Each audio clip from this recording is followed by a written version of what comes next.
ഇപ്പം നമ്മൾ ഏറ്റവും കൂടുതൽ മുൻകരുതലുകൾ എടുക്കേണ്ടതും ഭയക്കുകയും ചെയ്യേണ്ട കാര്യങ്ങളിൽ പെട്ടതാണ് സൈബർ ക്രൈം. പൊതുജനങ്ങൾ സൈബർ തട്ടിപ്പുകളിൽ പെടുന്നതിനെതിരെ ബോധവൽക്കരണവുമായി ഖത്തർ ആഭ്യന്തര മന്ത്രാലയം രംഗത്ത് വന്നിരിക്കുകയാണ്. നിങ്ങൾ സൈബർ ഹാക്കിങ്ങിന് ഇരയായിട്ടുണ്ടോ എന്ന് പരിശോധിക്കാനുള്ള മാർഗങ്ങളും മന്ത്രാലയം പങ്കുവച്ചിട്ടുണ്ട്. സൈബർ കുറ്റകൃത്യങ്ങൾ അധികരിച്ചു വരുന്ന സാഹചര്യത്തിലാണ് സോഷ്യൽ മീഡിയ വഴി ആഭ്യന്തര മന്ത്രാലയം ബോധവൽക്കരണം നടത്തുന്നത്.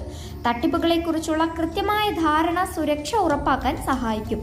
നിങ്ങളുടെ ഡിജിറ്റൽ ഉപകരണങ്ങൾ ഹാക്ക് ചെയ്തിട്ടുണ്ടോ എന്നറിയാൻ 5 കാര്യങ്ങൾ ശ്രദ്ധിച്ചാൽ മതിയെന്നും മന്ത്രാലയം നിർദ്ദേശിക്കുന്നുണ്ട്. ആപ്ലിക്കേഷനുകളിൽ അനധികൃത ലോഗിൻ നടക്കുന്നുണ്ടോ എന്ന് പരിശോധിക്കുക. പതിവിനേക്കാൾ വേഗത്തിൽ ബാറ്ററി തീർന്നു പോകുക, നിങ്ങളുടെ അനുമതിയില്ലാതെ ഉപകരണത്തിലെ സെറ്റിംഗ്സ് മാറുക, കൃത്യമായ കാരണങ്ങളില്ലാതെ ഉപകരണം അമിതമായി ചൂടാവുക, ഉപകരണത്തിന്റെ പ്രവർത്തനക്ഷമത കുറയുക. ഇതിൽ ഏതെങ്കിലും ശ്രദ്ധയിൽപ്പെട്ടാൽ ഉടൻ തന്നെ സുരക്ഷ ഉറപ്പാക്കാനുള്ള നടപടികൾ സ്വീകരിക്കാനാണ് നിർദ്ദേശം.